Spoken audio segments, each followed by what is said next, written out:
Good morning student. Last time पे हम लोग यहाँ पे पढ़ रहे थे direction cosine and direction ratio of line in 3D geometry, और उससे रिलेटेड कुछ प्रॉपर्टीज भी पढ़ा था। तो आज हम लोग क्या करेंगे, उन प्रॉपर्टीज से रिलेटेड कुछ क्वेश्चंस करेंगे।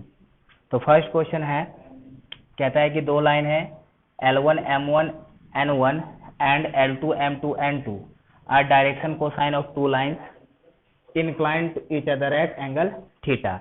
यानी कि दोनों लाइन का डायरेक्शन कोसाइन दे रखा है और दोनों आपस में थीटा एंगल बना रहा है। तो हमें प्रूफ करना है कि जो इंटरनल एंगल बाइसेक्टर आएगा इन लाइन का, वो जो इंटरनल एंगल निकालेंगे दोनों लाइन का, उसका डायरेक्शन कोसाइन ऐसा होगा और जो एक्सटर्नल होगा उसका डायरेक्शन कोसाइन ऐसा होगा। ठीक है, इंटरनल मतलब हम एक्यूट ले सकते हैं। तो एक बार जरा यहाँ पे ध्यान दीजिए कि हम लोगों ने लास्ट टाइम पे पढ़ा था कि अगर हमारे पास दो लाइन है और दोनों लाइन का डायरेक्शन कोसाइन दिया हुआ है, तो हम लोग एंगल कैसे निकालते थे। जो एंगल आएगा cos theta that is equal to L1 L2 M1 M2 plus N1 N2। ये हमारे पास एक रिलेशन था to find the angle between the two lines. Direction cosine और डायरेक्शन रेशियो के बारे में हम लोगों ने क्या पढ़ा था कि अगर दो लाइन पैरेलल है तो उनके डायरेक्शन कोसाइन तो सेम ही आएंगे, और जो डायरेक्शन रेशियो है that could be multiple of another direction ratio. Direction ratio एक दूसरे का मल्टीपल आ सकता है, लेकिन डायरेक्शन कोसाइन तो सेम ही रहेगा, क्योंकि अगर कोई लाइन है cos थीटा उसका वैल्यू है कुछ, तो उसका cos थीटा का वैल्यू हमेशा जो एक आएगा वो भी दूसरे cos थीटा के बराबर ही आएगा। अगर दोनों लाइन पैरेलल है तो एक्सिस के साथ सेम एंगल बनाएगा। लेकिन डायरेक्शन रेशियो क्या होता था, उसका कुछ मल्टीपल होता था। तो डायरेक्शन कोसाइन सेम लेना है। अब यहाँ पे क्वेश्चन जो बोला गया तो ये नहीं बताया कि लाइन कौन सा है, वो लाइन कहाँ से पास कर रहा है, ऐसा कुछ भी नहीं बताया। तो हम ऐसा मान करके चल सकते हैं कि सपोज करो कि जो लाइन है ओरिजिन से पास कर रहा है, ये दोनों लाइन सपोज कर लेते हैं कि मान लीजिए ये दोनों लाइन ओरिजिन से पास कर रहा है। तो ये दोनों लाइन ओरिजिन से पास कर रखा है, इसका डायरेक्शन कोसाइन दे रखा है। तो इनका जो एंगल बाइसेक्टर का डायरेक्शन कोसाइन आएगा, सेम डायरेक्शन कोसाइन अगर ये दोनों लाइन ओरिजिन से पास ना करके कहीं और से भी पास करे तो सेम ही आना है ना।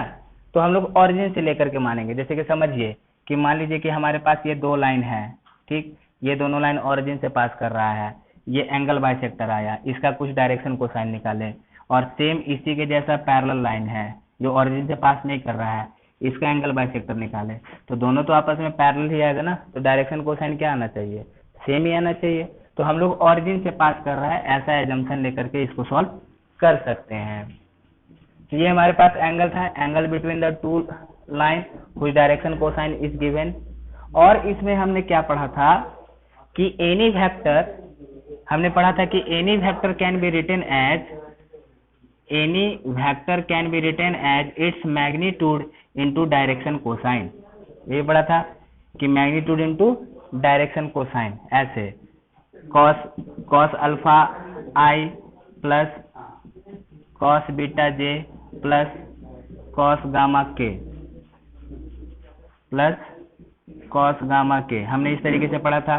और यही था कि r is equal to magnitude into कितना L I plus L M J plus N K. Any vector हम लोग इस तरीके से लिख सकते हैं। ठीक है, तो अभी ऐसा करते हैं कि मान लीजिए हमने ये एक ओरिजिन ले लिया, सपोज दैट ये ओरिजिन है, ये इस तरीके से हम ऐसा ले लेते हैं। सपोज दैट मान लिया इसका डायरेक्शन कोसाइन है L1 M1 N1, इसका डायरेक्शन कोसाइन हम लोग L1 M1 ले लेते हैं, और इसका direction cosine L2 M2 N2 ले लेते हैं। तो हम लोग किसी भी वेक्टर को कैसे लिख सकते हैं, मैग्नीट्यूड।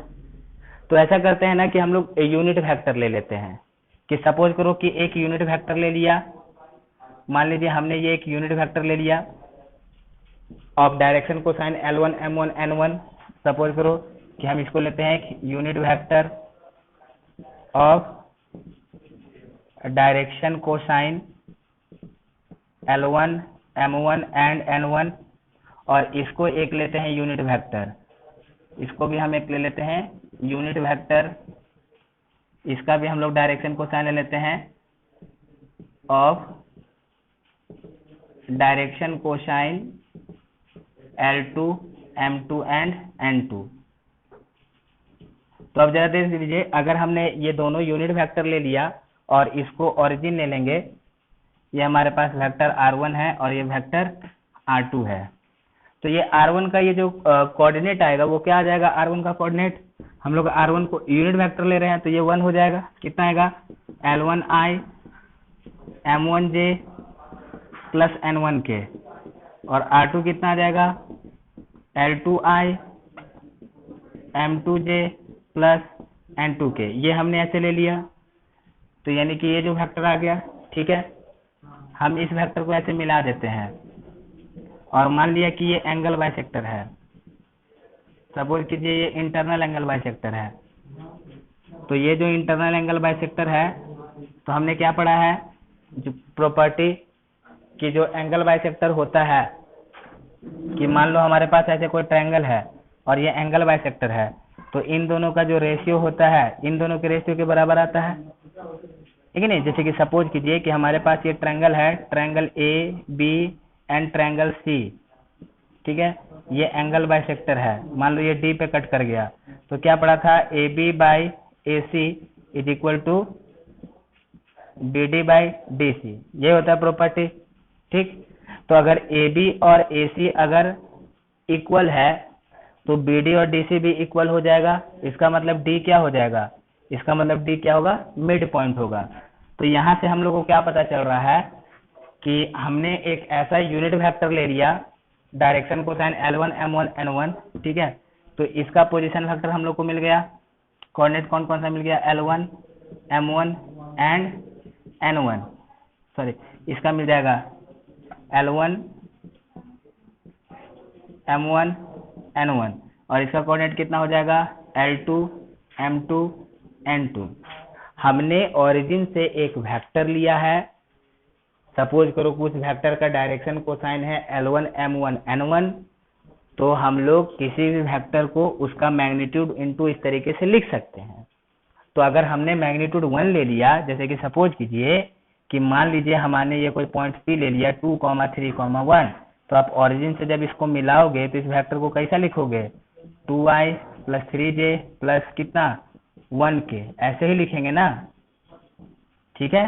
तो सेम वे में कि हमने क्या किया कि दोनों लाइन को ओरिजिन से पास करा दिया, ठीक, दो लाइन को पास करा दिया और हमने कोई पॉइंट्स ले लिया, हमने और एक वेक्टर ले लिया, वेक्टर यूनिट मैग्नीट्यूड का ले लिया, तो हमारे पास ये वेक्टर आ गया। तो एक तरीके से ये पोजीशन वेक्टर ही है ना, तो ये पोजीशन वेक्टर है। तो इसका कोऑर्डिनेट L1 M1 M1, इसका कोऑर्डिनेट L2 M2 N2, और ये दोनों का मैग्नीट्यूड सेम है, तो इसका मतलब ये मिड पॉइंट हो जाएगा।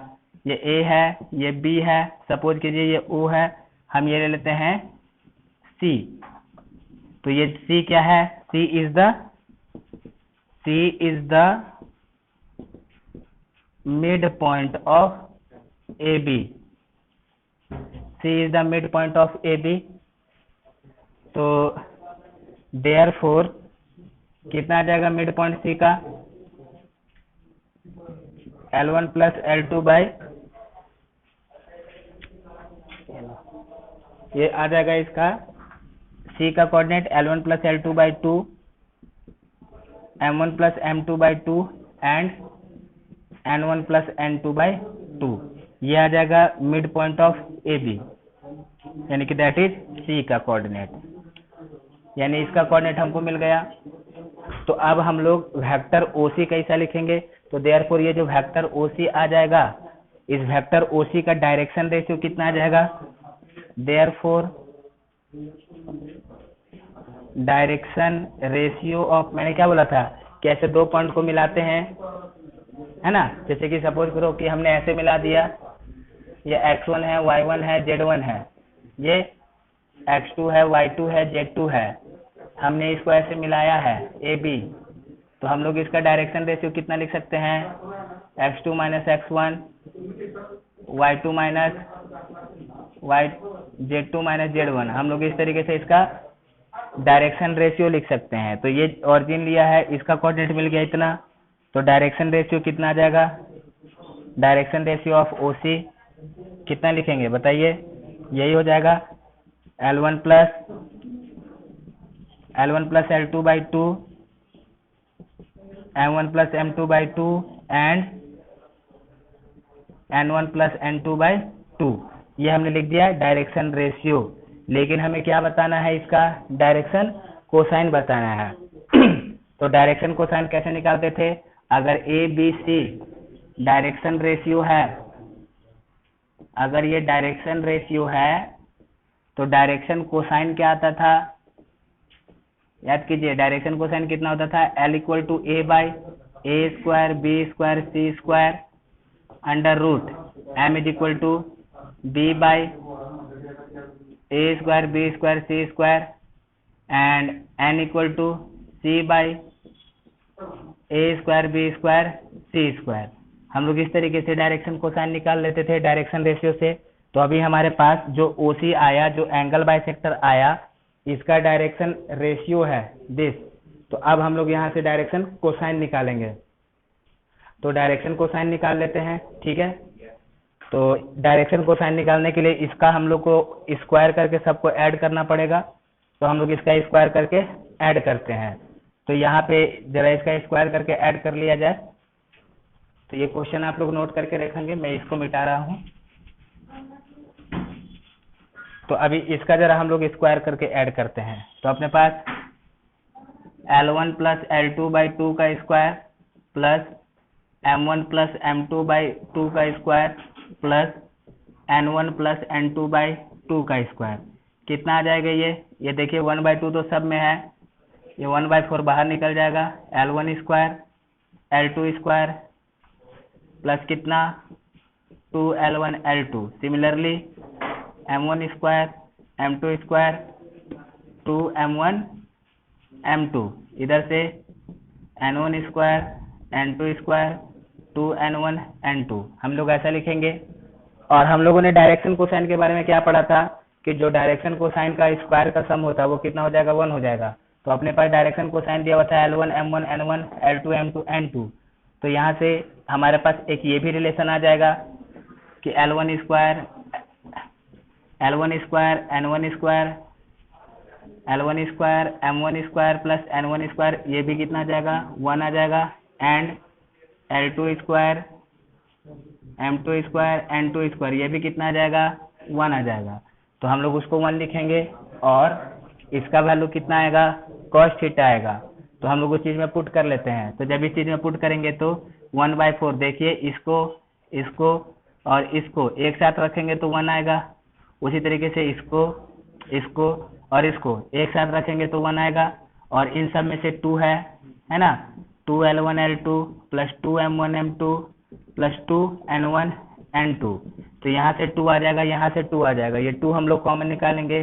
तो जब ये 2 हम लोग कॉमन निकालेंगे तो ये 2/4, ये बचेगा 1 प्लस इसका वैल्यू कितना लिखेंगे हम लोग, cos थीटा लिख देंगे। ये आ जाएगा cos थीटा, यानी दैट इज 1/2।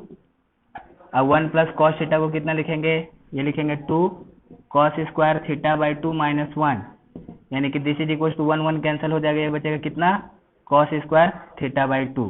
यानी कि जब हम लोग इसका स्क्वायर करते हैं तो ये वैल्यू आ जाता है cos स्क्वायर थीटा बाई 2।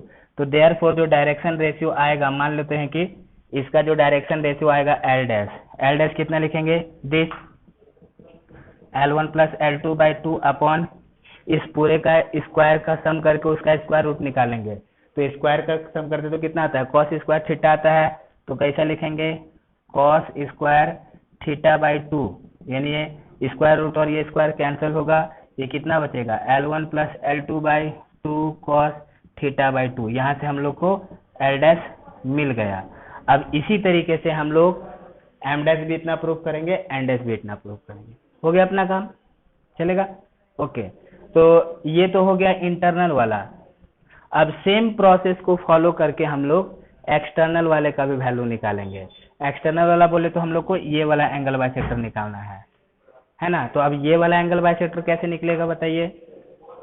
यहाँ पे हम लोग का क्या करते हैं, जैसे कि हमने एक ये ट्रायंगल ले लिया।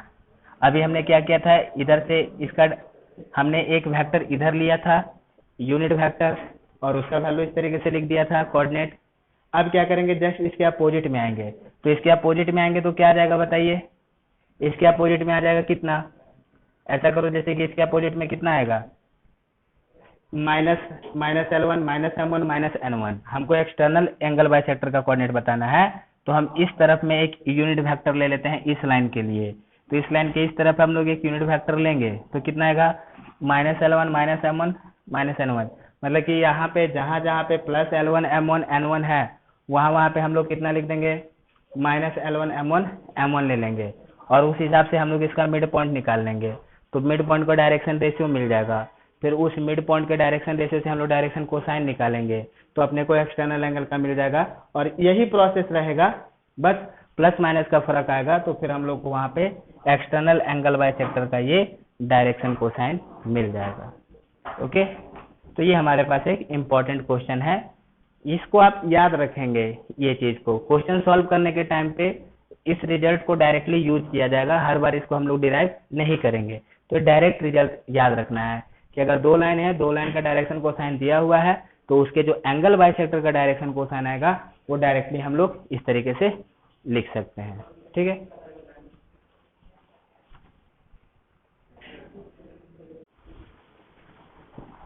अभी नेक्स्ट क्वेश्चन कहता है find the angle between the line which direction cosine are given by this and this. मतलब कि हमें सपोज करो कि ऐसे दो लाइन हैं और दोनों लाइन का कोई ना कोई डायरेक्शन कोसाइन आएगा, और वो जो दोनों लाइन का डायरेक्शन कोसाइन है वो इस रिलेशन को फॉलो करता है, तो उन दोनों के बीच में क्या होगा एंगल बताना है। देखिए यहाँ पे जब आपको इस तरीके से दिया हुआ है ना कि find the angle between the lines which direction cosine are given by this and this, मतलब कि जब इस तरीके से दिया हुआ है रिलेशन, तो इसका मतलब कि जब हम लोग इस इक्वेशन को सॉल्व करेंगे तो यहाँ से सॉल्व होकर के ऐसे दो L के वैल्यू आ सकते हैं, दो M के वैल्यू आ सकते हैं और दो N के वैल्यू आ सकते हैं। तो यानी कि इस टाइप में क्वेश्चन में हम लोग क्या करना है कि L M N ऐसा, देखिए क्वाड्रेटिक इक्वेशन है L square M square N square, ये एक क्वाड्रेटिक इक्वेशन है ना। तो इसका मतलब कि और ये एक इक्वेशन दिया हुआ है, तो यानी हम लोग इसको जब सॉल्व करेंगे तो ऐसे L M N के मोर देन वन सॉल्यूशन आ सकता है। तो मोर देन वन सॉल्यूशन आया तो इसका मतलब क्या कि एक सॉल्यूशन पहले लाइन का, दूसरा सॉल्यूशन दूसरे लाइन का।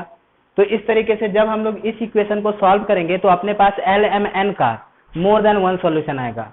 मोर देन वन सॉल्यूशन आएगा इसका मतलब कि दो लाइन के डायरेक्शन कोसाइन आएंगे, और दो लाइन के डायरेक्शन कोसाइन आएंगे तो अब उसको यूज करके हमको क्या बताना है, दोनों लाइन के बीच में एंगल बताना है। तो हम लोग क्या करेंगे, यहाँ से सॉल्व करेंगे और सॉल्व करके डायरेक्शन कोसाइन का वैल्यू फाइंड करेंगे, और वैल्यू फाइंड करने के बाद हम लोग जो एंगल है, angle between the line cos theta is equal to L1 L2 M1 M2 N1 N2, उसके हिसाब से एंगल फाइंड करेंगे। तो अपने पास प्रीवियसली अपने पास क्या रिलेशन होता है डायरेक्शन कोसाइन का, L square M square N square equal to 1 होता है, और यहाँ पे क्या रिलेशन दे रखा है, L plus M plus N equal to 0 and 2L square plus 2M square minus N square equal to 0। ये हमारे पास तीन इक्वेशन है, ये इक्वेशन क्वेश्चन के अकॉर्डिंग है और ये तो अपने पास ऑलरेडी होगा। जब हम लोग इसको सॉल्व करेंगे तो L M N का ऐसे सॉल्यूशन सेट आएंगे, more than one solution set आया तो इसका मतलब कि दो लाइन होगा या दो से ज्यादा भी लाइन हो सकता है। अगर सपोज कीजिए इन सबको सॉल्व किए और एक ही L M N का सेट आया तो इसका मतलब एक ही लाइन की बात है, दो लाइन का बात नहीं कर रहे हैं। लेकिन जनरली जब सॉल्व करेंगे तो यहाँ पे L M N के more than one solution set आएंगे। तो सॉल्व किया जाए, अब इनको सॉल्व करके हमें L M N का वैल्यू निकालना है। देखिए तीन अननोन है, तीन इक्वेशन है, तो निकाला जा सकता है। तो सॉल्व करते हैं जरा।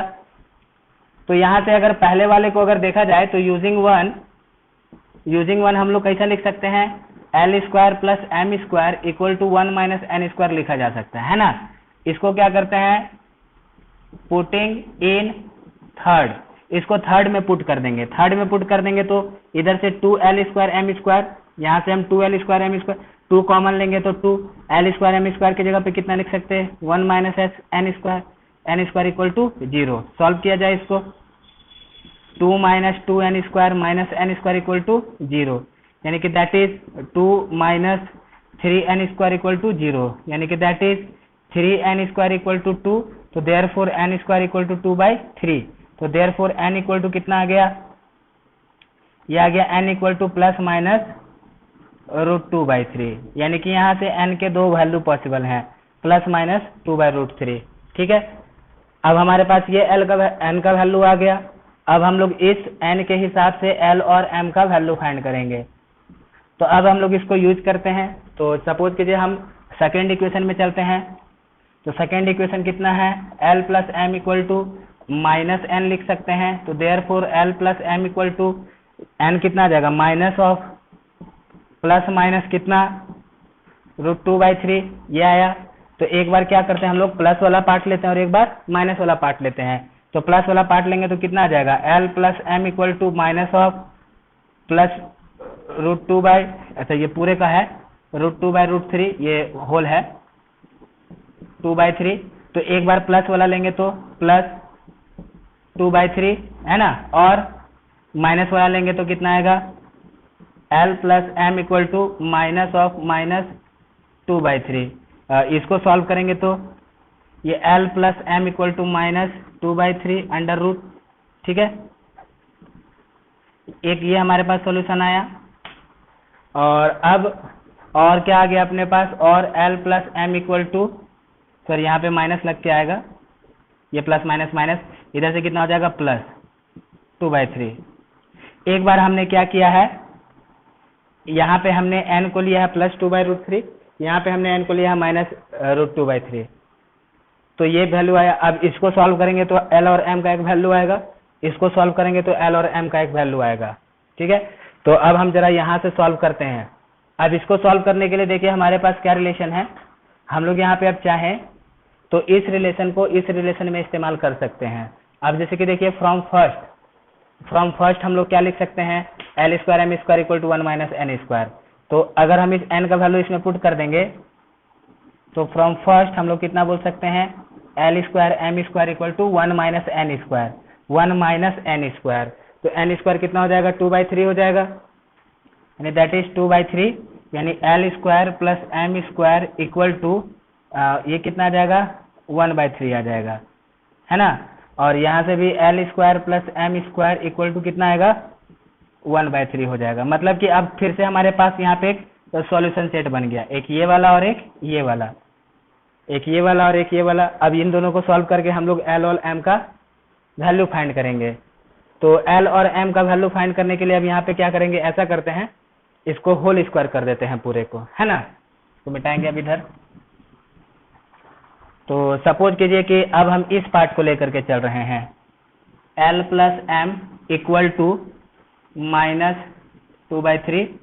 तो इसका अगर हम लोग होल स्क्वायर कर देंगे तो कितना आएगा, l square M square plus 2lm plus 2lm, ये कितना आ जाएगा, पूरे का होल स्क्वायर, ये 2/3 आएगा।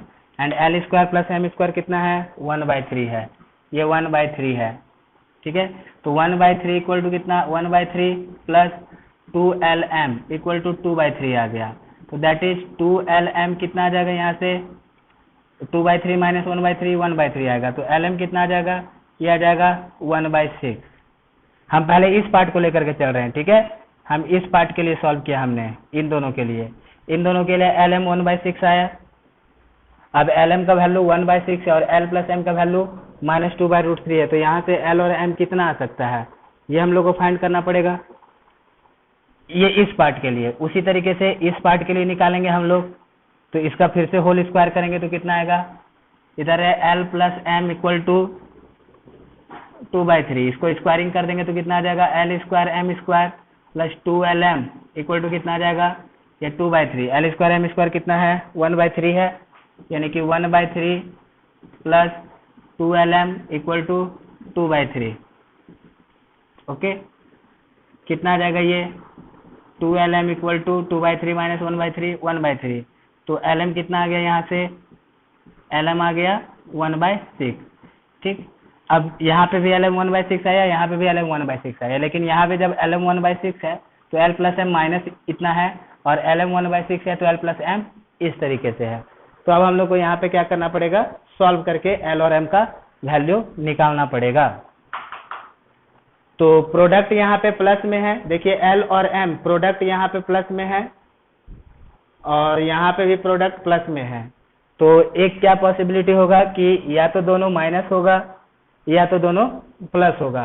तो जरा देखिए, अगर दोनों माइनस होगा तो भी प्रोडक्ट प्लस में आएगा और दोनों प्लस होगा तो भी प्रोडक्ट माइनस में आएगा, सॉरी प्लस में आएगा।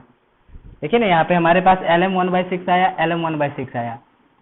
तो अगर L और M दोनों नेगेटिव रहे तो भी आंसर प्लस में, और L और M दोनों पॉजिटिव रहे तो भी आंसर प्लस में। ठीक है, अब जरा ध्यान दो कि अगर L और M दोनों नेगेटिव रहेगा, L और M अगर दोनों नेगेटिव रहेगा तो एडिशन कभी तो प्लस में आ नहीं सकता है। तो इसका मतलब क्या पता चल रहा है कि यहाँ से जो L और M आएगा ये दोनों प्लस में आएगा, और यहाँ से L और M जो आएगा ये दोनों किस में आएगा, माइनस में आएगा। ये माइनस में आएगा तो हो सके ये माइनस में आ जाए। तो अब हम लोग को इन दोनों को सॉल्व करके L और M का वैल्यू फाइंड करना है। तो यहाँ से सॉल्व करते हैं, ये just like a quadratic equation बन जाएगा। आप चाहें तो प्रोडक्ट आ रहा है कितना 1/6 और सम कितना आ रहा है -2/√3, तो इसको आप ऐसे डायरेक्टली भी छुड़ा सकते हैं, लेकिन हम लोग इसको क्या करते हैं, क्वाड्रेटिक इक्वेशन से सॉल्व करते हैं।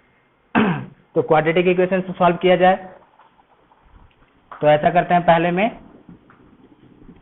इस पार्ट को सॉल्व किया जाए, या फिर इधर मिटा रहे हैं, इसको आप नोट कर लीजिएगा। तो एक बार जरा ध्यान रखना कि ये हम LM = 1/6 और ये आया है, ये इस सेट से आया है कि नहीं। और इस सेट से जब आया है तो हमने n का वैल्यू कितना लिया है इस सेट में, इस सेट से आया था ना हमारे पास ये।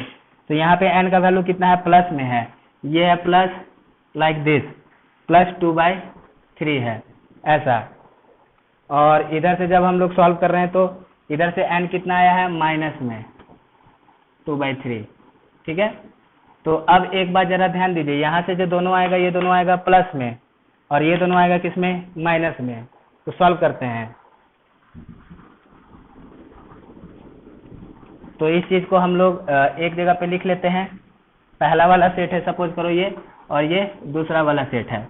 तो पहले वाले सेट में चलिए, पहले वाले सेट में कितना लिखेंगे हम लोग, L + M = -2/3 एंड LM = 1/6।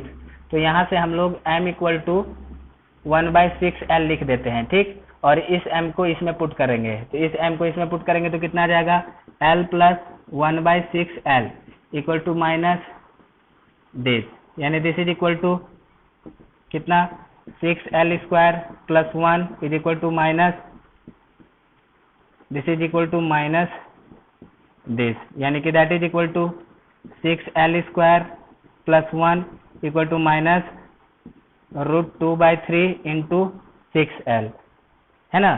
तो एक जगह पे लिख लेते हैं सबको, नहीं दैट इज 6L² + √2/3 6L। जब इसको √3/6 करेंगे तो इसको सिंप्लीफाई करते हैं, इधर से 6 है ना, तो 6 को हम लोग कितना लिख सकते हैं, 6 को हम लोग 2 × 3 लिख सकते हैं, और √3 नीचे है तो √3 इधर आ जाएगा, है कि नहीं। अब ये 6 है यहाँ पे, तो 6 को 2 × 3 लिखेंगे। तो अगर ऐसे 1/√3 किया जाए 6 को तो कितना बचेगा, ये 2√3 बचेगा, यानी कि इधर से 3 हटा के इधर 2√3 कर सकते। तो √3 और √2 अंदर जाकर के रूट कितना हो जाएगा, 6, यानी कि दिस इज 6L² + 1 = माइनस कितना बचेगा, ये -2√6L इतना बचेगा। चलेगा, इसको अरेंज किया जाए, 6L² + 2√6L + 1 = 0। अब यहाँ से हम लोग को L का वैल्यू निकालना है। तो यहाँ से हम लोग जो L का वैल्यू निकालेंगे वो कितना आ जाएगा, L का वैल्यू देखिए, यहाँ से L का वैल्यू कितना आ जाएगा, ये प्रोडक्ट है 6 और सम है 2√6। ऐसा कब होगा बताइए, प्रोडक्ट है 6 और सम है 2√6, यानी कि दैट इज √6 + √6, है कि नहीं। इसको हम लोग √6 + √6 लिख सकते हैं, यानी कि देखा जाए तो ये क्या है, ये √6, ये √6L, this is √6L plus ये 1 का होल स्क्वायर है, दिस इज इक्वल टू 0। तो इसका मतलब कि देयरफॉर √6L + 1 = 0, यानी कि that is L equal to कितना आ गया, -1/√6 आ गया। इसको जब सॉल्व करेंगे तो L का वैल्यू -1/√6 आ गया। तो जब L का वैल्यू -1/√6 आ गया तो M का वैल्यू कितना आ जाएगा, यहाँ से M का वैल्यू भी कितना आ जाएगा, माइनस, जब इसको हम लोग इसमें पुट करेंगे तो देयरफॉर M कितना आ गया, M is also equal to -1/√6। तो यानी कि जो पहला अपने पास सॉल्यूशन सेट निकला, उस सॉल्यूशन सेट में एक L का वैल्यू है तुम्हारा -1/√6 है, M का वैल्यू है -1/√6 एंड N का वैल्यू कितना है, ये इधर से आया था, ये आया था N = +2/3, ये आ गया इस सॉल्यूशन सेट। और उसी तरीके से जब हम लोग इस सॉल्यूशन सेट को सॉल्व करेंगे तो कितना आ जाएगा, जब हम लोग इस सॉल्यूशन सेट को सॉल्व करेंगे तो यहाँ से आ जाएगा L = 1/√6 आएगा, M भी आएगा 1/√6 और N कितना है माइनस ये, ठीक है। तो यानी कि अपने पास ऐसे दो सेट निकलेंगे LMN के, ये एक सेट बना और ये एक सेट बना। तो देयरफॉर हम लोग L1 लिखेंगे -1/√6, M1 लिखेंगे -1/√6 और N1 लिखेंगे √2/3 एंड L2 लिखेंगे प्लस में है 1/√6 एंड M2 लिखेंगे 1/√6 एंड N2 लिखेंगे -2/√3। तो cos थीटा कितना आएगा, cos theta L1 L2 M1 M2 plus N1 N2। तो सॉल्व किया जाए यहाँ से, L1 L2 कितना हो जाएगा, L1 L2 ये आ जाएगा -1/6 आ जाएगा, M1 M2 कितना हो जाएगा, ये भी आ जाएगा -1/6 और इसको करेंगे तो कितना आ जाएगा, ये 2/3 आ जाएगा, -2/3 है ना। तो इसको सॉल्व कर दिए तो कितना आ गया, एलसीएम आ गया 6 -1 -1 3 2 6 -4 यानी कि -6/6 -1 आ गया। तो cos थीटा =-1 आ गया। तो cos थीटा -1 आ गया, इसका मतलब कितना हो जाएगा, यानी कि देयरफॉर थीटा = 180 डिग्री। तो कहने का मतलब ये है कि जो रिलेशन आया हुआ था L M और N का, जो क्वेश्चन में रिलेशन दिया हुआ था, वहां से ऐसे L M N के यानी कि डायरेक्शन कोसाइन के दो सेट निकले और दो सेट निकले तो दोनों सेट ये है और इन दोनों सेट जो निकला यानी कि ये जो दो लाइन आया जिनका डायरेक्शन रेशियो ऐसा है, उन दोनों लाइन के बीच में 180 डिग्री का एंगल बनेगा। तो ये हो जाएगा अपना रिक्वायर्ड आंसर।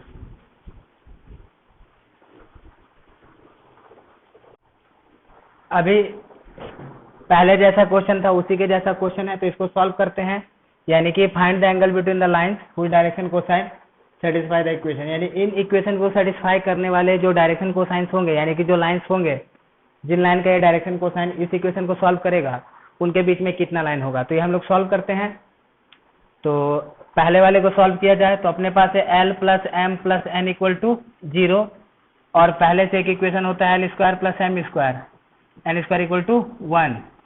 दूसरा इक्वेशन ये है। तीसरा इक्वेशन क्या दिया हुआ है, L² + M² - N² = 0, सेकेंड और ये थर्ड। तो अब जरा देखिए कि हम फर्स्ट और थर्ड से हम L² M² कितना लिख सकते हैं, इधर से 1 - N² लिख सकते हैं और यहाँ से हम L² M² कितना लिख सकते हैं, N²। तो यहाँ से हम लोग L² M² को N² लिख देते हैं और फर्स्ट से कितना लिखेंगे हम लोग 1 - N² = N², यानी कि दैट इज, इसको उधर लेके जाएंगे तो 1 - 2N², 1 = 2N²। तो यानी कि कितना आ जाएगा यहाँ से N² = 1/2 ये आ गया। तो देयरफॉर N का वैल्यू क्या हो सकता है, ±1/√2 ऐसा हो सकता है ना। N का वैल्यू कितना हो जाएगा, ±1/√2 ऐसा आ सकता है अपने पास सॉल्यूशन। तो अब इस सॉल्यूशन से हम लोग आगे देखते हैं जरा सॉल्व करके। N = ±1/√2 आया। तो हम लोग क्या करते हैं, इस चीज को थर्ड में पुट कर देंगे। तो थर्ड में पुट कर देंगे तो कितना आ जाएगा, L² + M² = कितना, N², यानी दैट इज इक्वल टू कितना, L² + M² = 1/2 आ गया, है ना।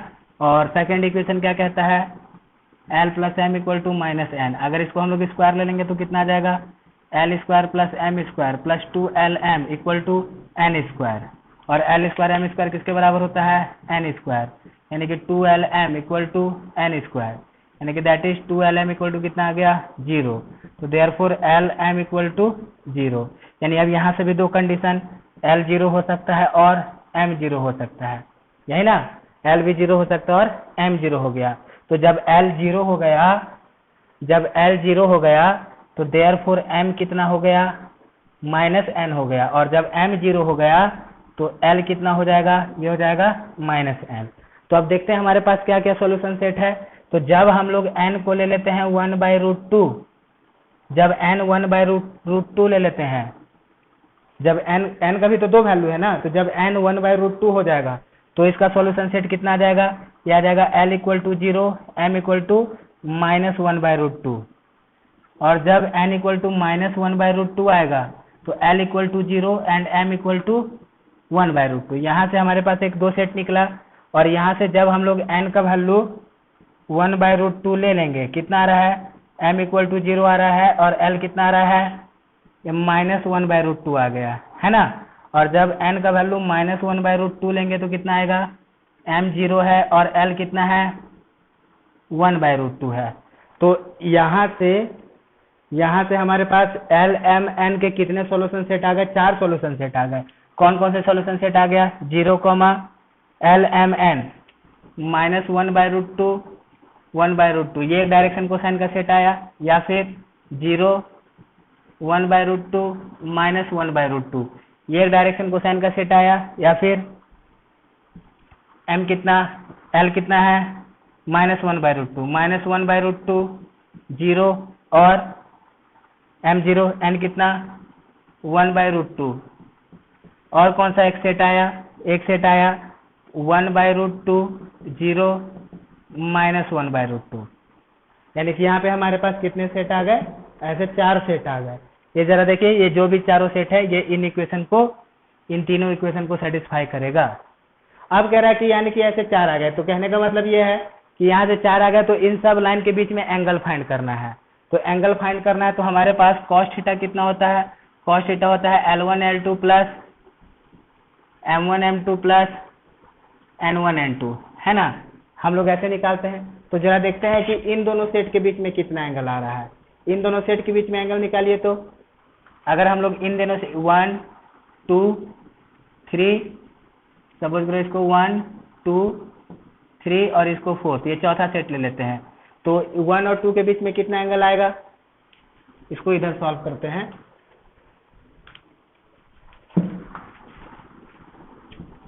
सेट 1 और 2 के बीच में कितना एंगल आता है, cos थीटा हमारे पास होता है L1 L2 M1 M2 N1 N2, है ना।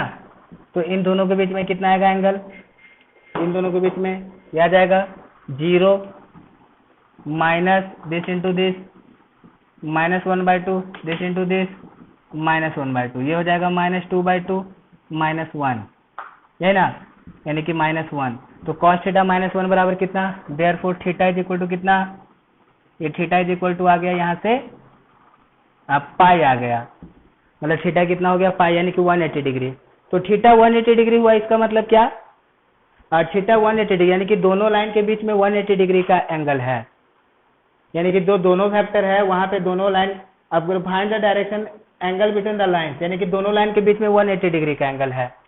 तो दोनों लाइन के बीच में 180 डिग्री का एंगल है, मतलब कि दोनों एक ही लाइन है, एक तरीके से एक ही लाइन पे दो वेक्टर की बात की जा रही है। जैसे कि देखिए, सपोज कीजिए कि हमने एक लाइन ले लिया, इस लाइन पे हमने एक वेक्टर ये ले लिया, एक वेक्टर ये ले लिया, तो दोनों के बीच में 180 डिग्री हो गया ना।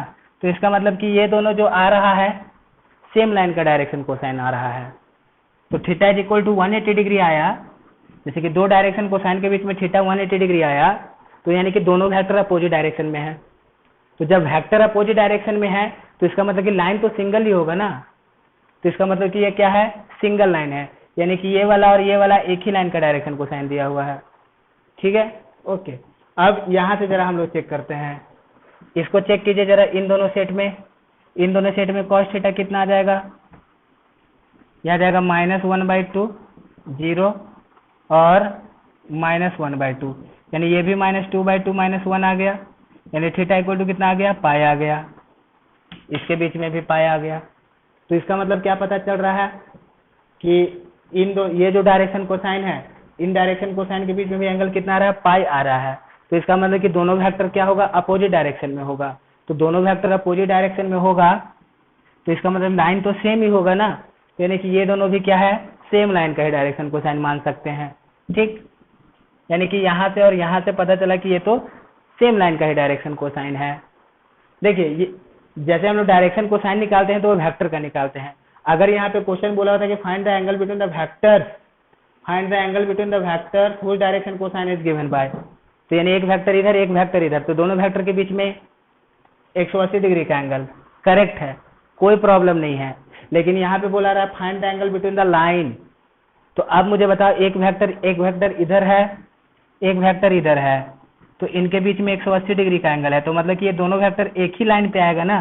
तो यानी कि ये वाला और ये वाला सेम लाइन का दिया हुआ है डायरेक्शन कोसाइन, और इसमें कोई डिफरेंस नहीं है, तो मतलब कि ये दोनों तो सेम लाइन का ही आ गया। तो अपने पास अलग अलग सेट कौन सा आया, ये वाला एक। अब इन दोनों का सेट लेकर के देखते हैं कि इसके बीच में और इसके बीच में कितना एंगल आता है।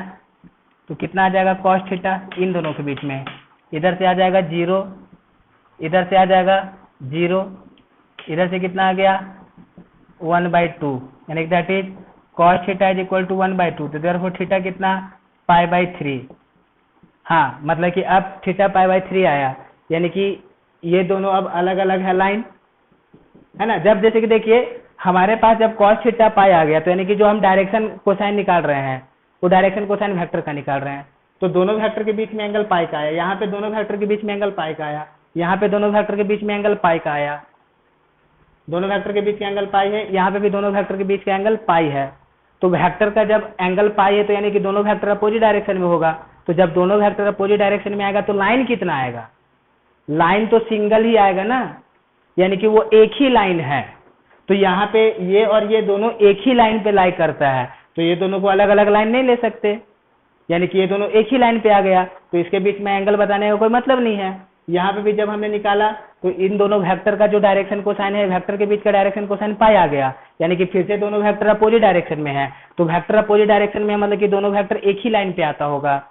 तो जब एक ही लाइन पे आ गया तो इसका मतलब फिर से यहाँ पे कोई लाइन के बीच का एंगल बताने का मतलब नहीं है। अब इन दोनों के बीच में हमने एंगल बताया, तो इन दोनों के बीच में एंगल कितना आ गया π/3। हाँ, इसका मतलब कि यहाँ पे दो अलग अलग लाइन हो सकता है, तो यानी एक एंगल आ गया π/3 आ गया। अब एक बार ऐसा करते हैं, इन दोनों सेट के बीच में निकाला, तो इन दोनों सेट के बीच में भी निकाला, जितने पॉसिबल सेट है हर के बीच में एंगल निकाल सकते हैं। इन दोनों सेट के बीच में एंगल निकालेंगे तो कितना आएगा बताइए, cos थीटा इक्वल टू आ जाएगा 0, ये आ जाएगा 0 माइनस माइनस प्लस, यानी कि 1/2, यानी कि दैट इज 1/2। तो देयरफॉर थीटा कितना आ गया, ये भी थीटा आ गया π/3। बात वही है, ये दोनों लाइन आपस में पैरेलल है, ये दोनों लाइन आपस में मतलब कि ये दोनों सेम लाइन है, ये दोनों सेम लाइन है, ये दोनों सेम लाइन है, ये दोनों सेम लाइन है। तो इन दोनों के बीच में जो एंगल होगा वही इन दोनों के बीच में एंगल होगा, π/3 सेम आ रहा है, ठीक है। यानी कि एक π/3 अपने पास एंगल पॉसिबल है। दूसरा ऐसा करते हैं कि हम इसका इसके साथ एंगल निकालते हैं, इसका इसके साथ, इसका इसके साथ कितना एंगल निकलेगा देखिए, cos थीटा इक्वल टू इसका 0, इसका 0 माइनस 1/2 आ गया, है ना। इसका इसके साथ कितना आ गया 0, इसका इसके साथ कितना आ गया 0, ठीक है। एक बार इसका इसके साथ निकाला तो पाई आ गया, इसका इसके साथ निकाला तो कितना आ गया, हाँ एक बार इसका इसके साथ निकालते, इसका इसके साथ निकाला तो 0 0 कितना आ गया -1/2 आ गया, दैट इज -1/2। तो देयरफॉर थीटा कितना आ जाएगा, theta is equal to pi minus π/3, यानी कितना 5π/3 आया। तो बात वही है, दो लाइन के बीच का एंगल π/3 बोलो, दो लाइन के बीच का एंगल π/3 बोलो, या फिर 5π/3, पाई माइनस π/3, बात वही है ना। तो यहाँ से भी कितना आ रहा है अपने पास, सेम चीज आ रहा है। और फिर अगर इन दोनों सेट के बीच में निकाला तो कितना आएगा, इन दोनों सेट के बीच में भी निकालेंगे तो सेम ही आ जाएगा, है ना। और इन दोनों सेट के बीच में निकाला तो भी सेम आ जाएगा, ये 0 हो जाएगा, ये 0 हो जाएगा, ये -1/2 बचेगा, यानी कि कितना पाई माइनस π/3, फिर से सेम चीज आ जाएगा। तो पाई माइनस π/3, यानी कि ये -1/2 है ना, तो पाई माइनस π/3 5π/3। तो यानी कि सारे हम लोगों ने सारा चेक कर लिया।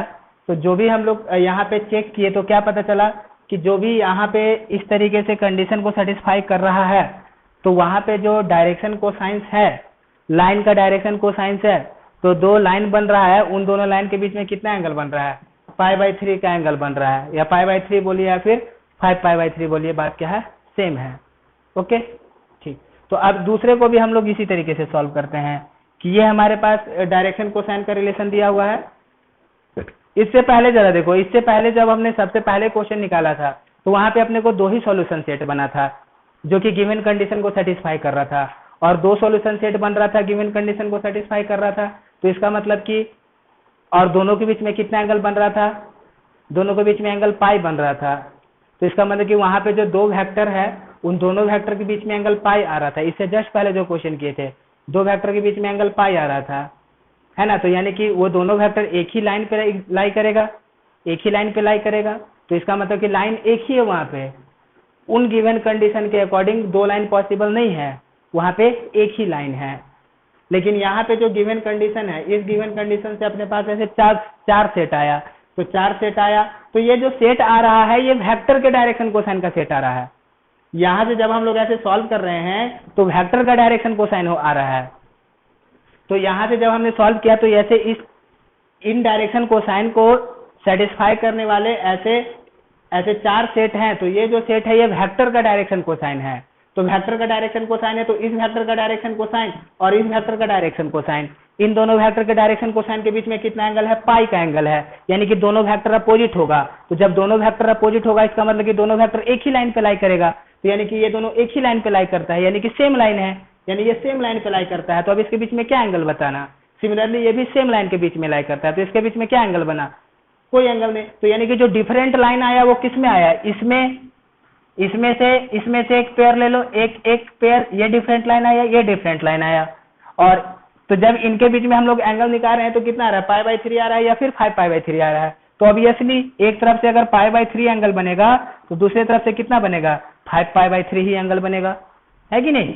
तो यहां से हमारे पास एंगल हो जाएगा π/3 और 5π/3, ये एंगल बन रहा है इस कंडीशन के हिसाब से। अब सेकेंड वाला कंडीशन देखते हैं। ये सेकेंड कंडीशन क्या कहता है,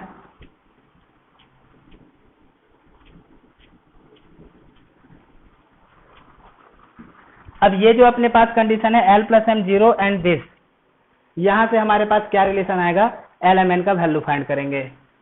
तो एक तो अपने पास रिलेशन पहले से है L² M² N² = 1, और यहाँ पे एक कंडीशन दे दिया L + M + N = 0, और एक कंडीशन है 2LM + 2NL - MN = 0 थर्ड, है ना। अब यहाँ से सॉल्व करके देखते हैं LMN के कितने सेट आ रहे हैं।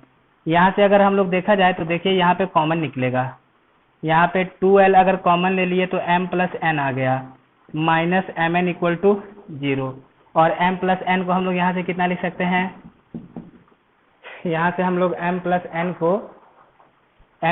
N को हम लोग -L लिख सकते हैं, यानी कि that is 2L - L - MN = 0, यानी कितना आ जाएगा, ये आ जाएगा -2L² - MN = 0, यानी कि दैट इज यहाँ से हमारे पास कितना आ जाएगा, 2L² - MN आ गया, है ना। 2L² - MN आ गया। और अब यहाँ पे 2L² - MN आया है, तो अब यहाँ से अगर हम लोग इस 2L² को, L² का वैल्यू इधर से कितना है, यहाँ से L² का वैल्यू है M² + N² = 1। अब यहाँ से भी हम लोग सॉल्व कर सकते हैं। L² का वैल्यू कितना लिख सकते हैं हम लोग यहाँ से, है ना, 2L² इतना आया, तो यहाँ से हम लोग L² का वैल्यू इसमें पुट कर देते हैं, कितना आ जाएगा, ये L² है 1 - M² + N²। अगर हम इस चीज को इसमें पुट कर देंगे तो कितना आ जाएगा, 1 - M² + N² इक्वल टू कितना है, ये -MN है। सॉल्व किया जाए 2 - 2M² - 2N² equal to -MN, ठीक है। तो यहाँ से एक काम करते हैं हम लोग, ऐसे इन सब को उधर लेके जाते हैं, ठीक। तो यानी 2 इक्वल टू कितना आ जाएगा, 2M² + 2N² - MN, इन सब को उधर लेके गए। अब यहाँ से थोड़ा सा और हमें सॉल्व करना पड़ेगा। तो सॉल्व करने के लिए काम करते हैं हम लोग, यहाँ पे हमारे पास ये एक रिलेशन है M + N, और ये एक रिलेशन है अपने पास। अब यहाँ से हम लोग को सॉल्व करके MN निकालना है, तो 2M² + 2N² - MN आ गया। अब इस चीज को सॉल्व करने के लिए हम लोग एक चीज जरा गौर कीजिए, जो सेकेंड इक्वेशन है है ना। सेकेंड इक्वेशन आप इसको ऐसे रख लीजिए साइड में। सेकेंड इक्वेशन को देखिए, सेकेंड इक्वेशन में m plus N equal to कितना है, -l है। तो अगर इसको स्क्वायर कर देंगे तो 2mn कितना आ जाएगा, यह आ जाएगा l स्क्वायर। ठीक, तो यहाँ से हम लोग m square plus n square plus 2mn, इसको वापस l स्क्वायर को कितना लिखा जा सकता है, l स्क्वायर को लिखा जा सकता है -mn, ये लिखा जा सकता है -mn/2। तो m square plus n square को हम लोग वापस कितना लिख सकते हैं, यहाँ से हम लोग वापस लिख सकते हैं यहाँ से -mn/2 -2mn, यानी कि this is equal to -5mn। इसको उधर लेके गए -5mn बाई कितना 2। ठीक है, तो यानी कि दैट इज यहाँ से हम लोग कितना लिख सकते हैं, तो 2m square plus 2n square कितना हो जाएगा, -5mn हो जाएगा, है ना। तो ये -5mn आ गया, तो इस -5mn को इसमें पुट कर दीजिए। तो इस -5mn को जब हम लोग इसमें पुट करेंगे -5mn को, तो कितना हो जाएगा, ये 2 is equal to -5mn minus mn, यानी कि that is -6mn equal to 2। तो mn इक्वल टू कितना आ गया, -2/6, यानी कि -1/3 आ गया। यानी हमारे पास एक ये रिलेशन है कि mn इज इक्वल टू -1/3। ठीक है, तो अब हमारे पास ये आ गया mn इक्वल टू -1/3 आ गया। अब यहाँ से इस mn को सॉल्व करेंगे हम लोग, फिर से m और n का वैल्यू निकालेंगे। तो m और n का वैल्यू निकाला जाए कैसे, यहाँ से सॉल्व करते हैं हम लोग। यहाँ से m और n का वैल्यू अपने पास ऐसा है, तो फिर से हम लोग सेकेंड इक्वेशन में चलते हैं। तो सेकेंड इक्वेशन में चलिए जरा। सेकेंड इक्वेशन में कितना आ जाएगा अपने पास, m square plus n square, यानी कि ये l स्क्वायर है, यानी m square equal to 5mn/2। तो अब यहाँ से ये -1/3 आया अपने पास रिलेशन। तो यहाँ से अगर हम लोग सॉल्व करेंगे, ठीक है, ये mn आ गया -1/3। अब फिर से हम लोग इस चीज में पुट करते हैं। तो इस चीज में पुट करेंगे तो कितना आएगा, 2m square plus 2n square is equal to 2 plus mn, यानी कि दिस इज इक्वल टू कितना, 2 प्लस mn -1/3 है, -1/3, यानी कितना आ जाएगा 6, 6 माइनस 3 टू 6, 6 माइनस 1, यानी कितना आ जाएगा 5/3, यानी कि that is m square plus n square कितना आ गया, 2 से इधर मल्टीप्लाई करेंगे तो 5/6 आ गया। यानी mn का वैल्यू -1/3 है, mn स्क्वायर कितना है 5/6 है। तो अब इन दोनों को साइमल्टेनियसली सॉल्व करके हम लोग m और n का वैल्यू निकालेंगे, है ना। अब m और n का वैल्यू निकाला जाए यहाँ से, और जो m और n का वैल्यू आएगा वो हम लोग क्या करेंगे, इधर से पुट कर देंगे। तो इधर जरा देखिए कि mn इक्वल टू -1/3 आ गया। तो mn इक्वल टू -1/3 आ गया, तो यहाँ से हमारे पास डायरेक्ट वैल्यू निकल रहा है कितना, कितना आ रहा है, ये 2l square equal to -mn आ रहा है, यानी कि that is 2l square equal to minus of mn। तो माइनस ऑफ mn कितना 1/3, तो l स्क्वायर इक्वल टू 1/6, तो देयरफॉर l इक्वल टू कितना आ रहा है, प्लस माइनस 1/√6, यानी ये हमारे पास l का वैल्यू है इतना, प्लस माइनस 1/√6। ठीक है, अब यहाँ से mn का वैल्यू निकालते हैं। तो ऐसा करो, यहाँ से हम लोग n का वैल्यू कितना लिख सकते हैं, -1/3m। यहाँ से n का वैल्यू -1/3m लिखा जा सकता है कि नहीं। n का वैल्यू हम लोग -1/3m लिख सकते हैं। अब इसको इसमें पुट करो तो कितना आ जाएगा, ये आ जाएगा m square plus 1/9m square equal to 5/6। Solve किया जाए,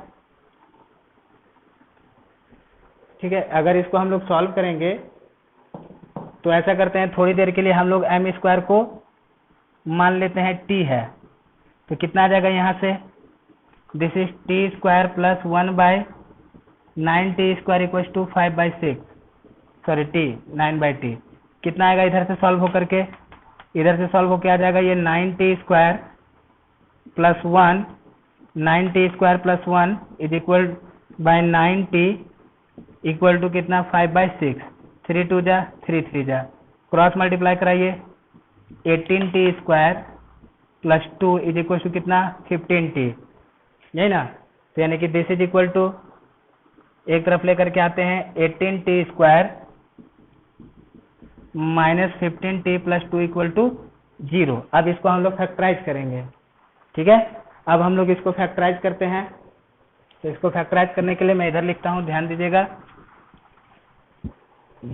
तो फैक्टराइज किया तो कितना आ गया 18t स्क्वायर, इसका फैक्टराइजेशन कितना आ गया 18 दूनी 36, ये ना 18t square minus 15t plus 2 equal to 0 है। तो यहाँ से प्रोडक्ट कितना आ रहा है 36 आ रहा है ना।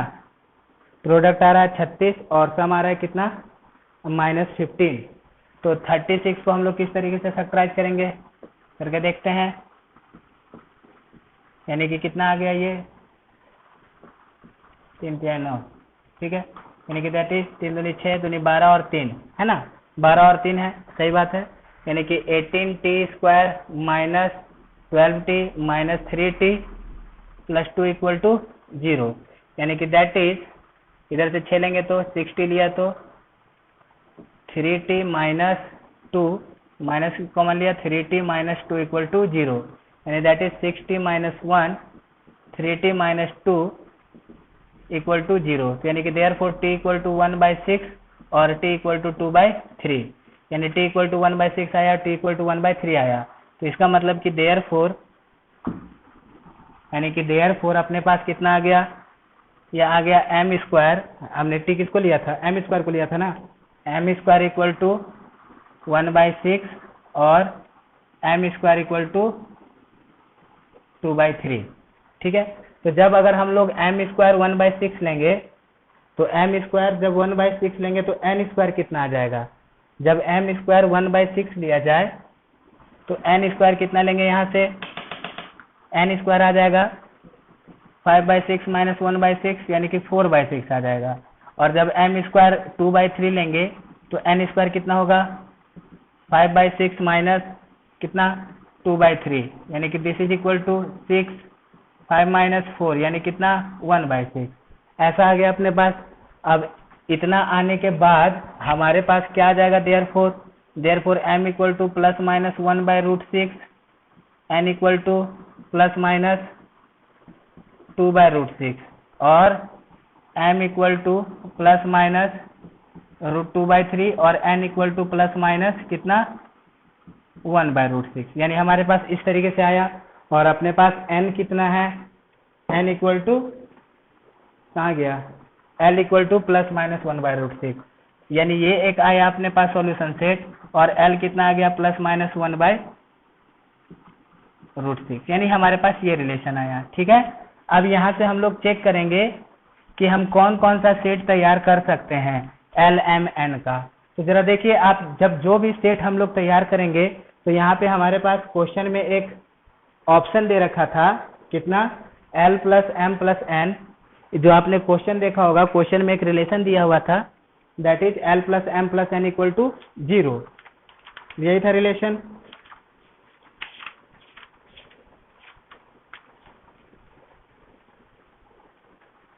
यहाँ पे क्वेश्चन में देखना पड़ेगा क्या था, वो एक सेट दे रखा था, क्वेश्चन में एक रिलेशन दे रखा था अपने पास, हाँ, कि l plus m plus n कितना होना चाहिए 0 होना चाहिए, और भी 2 सेट दिए हुए थे। तो अब इन सेट को लेकर के हम लोग जो सेट निकालेंगे, देखते हैं कि कौन सा सेट इसको सेटिस्फाई कर। देखिए बाकी यहाँ पे l m प्लस माइनस करके आया, और ये जो l m n आया है जो क्वेश्चन में 3 गिवन कंडीशन था वहां से आया है। तो उसमें जो गिवन कंडीशन थे तो 2 स्क्वायर वाला कंडीशन था और अपने पास एक प्लस वाला कंडीशन, तो जो इसको सेटिस्फाई करेगा, मतलब कि यहाँ से हम लोग वही सेट लेंगे जो अपने उस गिवन कंडीशन को सेटिस्फाई करे। तो स्क्वायर वाला तो प्लस माइनस हर में सेटिस्फाई होगा ना, तो ये वाला थोड़ा सा अलग टाइप में है कि तीनों एक साथ नेगेटिव नहीं हो सकता, तीनों एक साथ पॉजिटिव नहीं हो सकता। तो ये हम लोग को एक बेस्ट क्राइटेरिया देगा सेट बनाने में। तो यहाँ से हम लोग सेट निकालते हैं l m n। अगर देखिए, अगर हम लोग l को 1/√6 ले लें और m को 1/√6 ले लें तो n को -2/√6 लेना पड़ेगा, तभी ना l प्लस m n 0 होगा। यानी ये एक सॉल्यूशन सेट आ सकता है। दूसरा सॉल्यूशन सेट कितना आएगा, ये -1/√6 आएगा, -1/√6 आएगा, तो इसको कितना लेना पड़ेगा 2/√6, यानी कि ये हमारे पास एक सॉल्यूशन सेट आ सकता है l m n का। है कि नहीं, एल एम एन का, यानी एक सॉल्यूशन सेट आ गया है ना। अपने पास ये भी हो सकता है m1/√6 n2/√6 और l ± 1/√6। यहाँ पे भी l हमारे पास कितना है, ये है l = ±1/√6। तो एक बार जरा ध्यान दीजिए, हमने यहाँ से कौन कौन सा सेट ले लिया, हमारे पास कौन कौन सा सेट आ सकता है, ये 1/√6 आ सकता है, 1/√6 आ सकता है, तो इसको -2/√6 आना पड़ेगा। इसको -1/√6 लेंगे, -1/√6 लेंगे तो ये कितना आ जाएगा, 2/√6 आ सकता है। और कौन कौन सा सेट आएगा देखिए, n = हमारे पास ±2/√6 तो है ही, और n में m ±√2/3 भी है। तो अगर हम लोग यहाँ से ये ±2/√3 ले तो अपने पास l कितना लेना चाहिए, सपोज करिए कि l हमने लिया 1/√6 लिया, m का वैल्यू हम लोग लेते हैं -2/√3, तो इसको लेना पड़ेगा 1/√6, तभी ना देखिए ये ऐसा बनेगा, यानी कि इस तरीके से, यानी ये एक सेट बन जाएगा। दूसरा सेट कितना बन जाएगा, -1/√6 √2/3 एंड 1/√6, यानी ये एक सेट बनेगा इन गिवन कंडीशन से। देखिए हमारे पास गिवन कंडीशन ऐसा है, ऐसा हो सकता है, ऐसा हो सकता है, यानी हमारे पास इतने तरह का LMN आ रहा है। जब इसको सॉल्व कर रहे हैं तो इनको सॉल्व कर रहे हैं तो हम लोग LMN का ऐसा सेट बनाएंगे। तो सेट बनाने के लिए जो हमारे पास गिवन कंडीशन है उसी को फिर से वापस लिख करेंगे। तो गिवन कंडीशन में हमारे पास एक स्क्वायर वाला था और एक प्लस माइनस वाला था। तो प्लस वाला कंडीशन जरा देखो, स्क्वायर वाला तो प्लस माइनस सब में सेटिस्फाई होगा, ये वाला थोड़ा सा सेटिस्फाई होने के लिए इस पे कुछ ऐसा रिस्ट्रिक्शन लगा देगा। तो देखते हैं कि ये वाला कंडीशन कहाँ से, तो ये क्या दिखा रहा है कि तीनों एक साथ प्लस में या तीनों एक साथ माइनस में नहीं हो सकता। अगर हो गया तो ये जीरो होगा ही नहीं, तो यानी 2 प्लस में 1 माइनस में या 2 माइनस में 1 प्लस में, ऐसा करके जब हम लोग सेट बना रहे हैं तो इनके हिसाब से कुछ ऐसा ही सेट बन रहा है। कुछ इतना सेट बना और कोई डिफरेंट सेट नहीं बनेगा, आप ट्राई करके देख लीजिए। यानी कि हमारे पास ऐसे LMN के ऐसे 4 सेट बनेंगे, ठीक है। तो अब ऐसे LMN के 4 सेट बने तो इन चारों सेट से हम लोग क्या बता सकते हैं, अब जो cos थीटा निकलेगा, cos थीटा निकलेंगे L1 L2 plus M1 M2 plus कितना N1 N2, ये cos थीटा यानी कि दोनों के बीच का एंगल बनेगा। तो एक चीज जरा गौर करो, इसी को माइनस से मल्टीप्लाई करेंगे तो ये आ जाएगा, मतलब कि इस वेक्टर का डायरेक्शन कोसाइन और इस वेक्टर का डायरेक्शन कोसाइन दोनों अपोजिट है। तो इसका मतलब कि लाइन तो एक ही होगा ना, यानी कि ये दोनों वेक्टर एक ही लाइन पे आ रहा है, मतलब ये दोनों सेम लाइन पे है, तो यहाँ पे एंगल बताने का कोई मतलब ही नहीं है। अब जरा देखो, इसको माइनस से मल्टीप्लाई कर रहे हैं तो ये आ रहा है, यानी ये दोनों वेक्टर भी एक ही लाइन पे है, तो यानी कि लाइन एक ही है, जहाँ पे ये दोनों वेक्टर का डायरेक्शन कोसाइन आ रहा है लाइन सेम है, तो इन दोनों लाइन के बीच में एंगल बताने का कोई मतलब है नहीं। तो अब कौन से दो लाइन के बीच में एंगल बताएंगे, हम इन दोनों के बीच में एंगल बताते हैं। तो इन दोनों के बीच में एंगल निकालेंगे तो वही इन दोनों के बीच का एंगल आएगा 180 में से माइनस होकर के, चेक कर लीजिए आप। हाँ, तो एक बार इसका इसके साथ एंगल निकालते हैं, कितना एंगल आएगा इसका इसके साथ बताइए, 1/√6 1/√6 कितना आएगा, ये आ जाएगा 1/6, इसका इसके साथ कितना आएगा 1/√6 माइनस, है ना, यानी कि दैट इज माइनस में आ जाएगा ना, -1/√6 इंटू दिस इज √2/3 प्लस, एक बार इसके साथ करेंगे तो फिर से माइनस आ जाएगा, यानी कि दैट इज माइनस कितना, ये 2/, यह आ जाएगा -2/√6, यानी कि -2/6 आ जाएगा, -2/6। इसको सॉल्व करते हैं, सॉल्व करेंगे तो आ जाएगा 1/6, इधर से देखिए ये 2 इसको 3 टाइम्स कटेगा तो 3 बचेगा, -1/3 माइनस ये 2/6 आया तो इसको भी हम लोग 1/3 लिख सकते हैं, -1/3, यानी कि दैट इज कितना आ गया, ये आ गया 6 -2,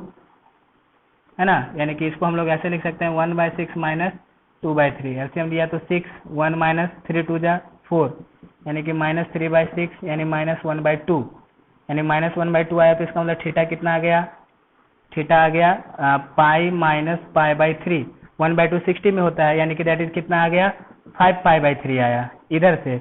और जब इधर से एंगल निकालेंगे तो कितना आएगा, जब एक तरफ से 5 π/3 आ रहा है तो दूसरी तरफ से कितना आएगा π/3 ही आएगा ना इन दोनों के बीच में, आप निकाल करके देखो तो इधर से आ जाएगा cos theta equal to cos theta equal to कितना हम लोग लिखेंगे 1/6 माइनस 1/6 इधर से, और इधर से कितना, इधर से आ जाएगा +1/3। ऑब्वियसली बात है 1/√6 इसको माइनस करेंगे तो, और इधर से कितना आ जाएगा, ये आ जाएगा -2/6, है ना, यानी कि -2/6, यानी कि -1/√6 -1/√6 -1/6 1/√6 √2/3 दैट इज इक्वल टू, यह आ जाएगा 2 3 जा 1/3, ये -2/√6, ये -2/6, ये आ जाएगा -1/3, यानी कि ये 1/3, यानी कि दैट इज ये आ जाएगा -1/6 + 1/3 -1/3, ये कैंसिल, यानी कि -1/6 आ गया। तो देयरफॉर थीटा इक्वल टू कितना आ गया, theta equal to cos inverse -1/6, यानी कि ऐसा आंसर आ रहा है। यानी कि देखा जाए तो दो लाइन जो बनेगा, ओके गलत हो गया, ये माइनस यहाँ पे होना चाहिए था। देखिए इधर से माइनस सेट लेंगे तो यहाँ पे माइनस आएगा, यहाँ पे गलत हो रहा है। तो जब यहाँ पे हम लोग ऐसे माइनस करेंगे तो जब इसको सॉल्व करेंगे तो कितना आ जाएगा इन दोनों के बीच में।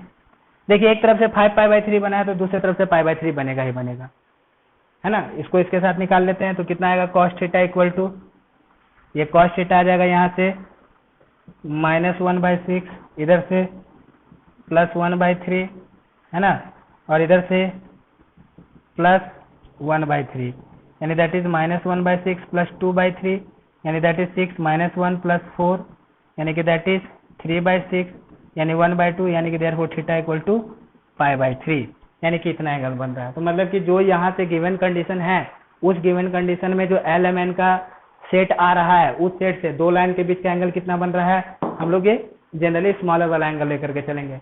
कितना एंगल आ जाएगा, π/3। और जो सबसे फर्स्ट क्वेश्चन था, उस फर्स्ट क्वेश्चन में केवल एक ही सेट तैयार हो रहा था, एक ही सेट तैयार हो रहा था, मतलब कि सेम ही लाइन है, वहां पे दो लाइन ऐसा नहीं आ सकती। चलते वहां पे हम लोग सीधा -π कर लिए थे, यानी कि कितना 180 डिग्री एंगल आ रहा था। बाकी अदर क्वेश्चन में ऐसे अलग अलग सेट पॉसिबल है, तो यहाँ पे अलग अलग एंगल आ रहा है।